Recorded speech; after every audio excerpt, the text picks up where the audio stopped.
அல்லாஹ்வின் ஆணைப்படி இஸ்மாயிலை பலி கொடுக்க தயாரான போது மகன் இஸ்மாயில் அலைஹிஸ்ஸலாம் கூறினார், அப்பா, நீங்கள் அல்லாஹ் உங்களுக்கு ஆணையிட்டதை செய்யுங்கள்.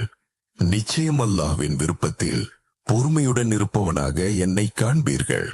சூரா அஸ்-சாஃபாத் 37:102. இது அப்பா மகன் உறவில் ஈமான் கீழ்ப்படிதல் நம்பிக்கை எவ்வளவு உயர்ந்தது என்பதை காட்டுகிறது. லுக்மான் ரலியல்லாஹு அன்ஹு அவருடைய மகன் குர்ஆனில் சூரா லுக்மான் 31:13 முதல் 19 வரை லுக்மான் தனது மகனுக்கு அறிவுரைகள் அளிக்கிறார். அல்லாஹுடன் யாரையும் இணைக்காதே, ஷிர்க் செய்யாதே, தொழுகையை நிலைநிறுத்து, நன்மையை கட்டளையிடு, தீமையை தடு, சிரமங்களில் பொறுமையுடன் இரு அகங்காரமாக நடக்காதே. இது அப்பா மகனுக்கு தர வேண்டிய தார்மீக கல்வி என்பதை உணர்த்துகிறது. நபி யாக்கூப் அலைஹிஸ்ஸலாம் நபி யூசுப் அலைஹிஸ்ஸலாம் தனது கனவை தந்தையிடம் சொன்னபோது யாக்கூப் அலைஹிஸ்ஸலாம் அவனை எச்சரித்து அறிவுரை அளித்தார். சூரா யூசுப் 12:5.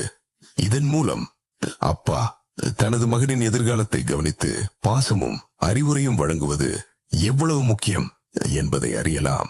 இஸ்லாத்தில் அப்பா மகன் உறவு, அன்பு, கல்வி, ஈமான், வழிகாட்டுதல் என்பவற்றால் நிரம்பியதாக இருக்க வேண்டும். மகன் தனது அப்பாவிற்கு மரியாதை, கீழ்ப்படிதல், பிரார்த்தனை செய்ய வேண்டும்.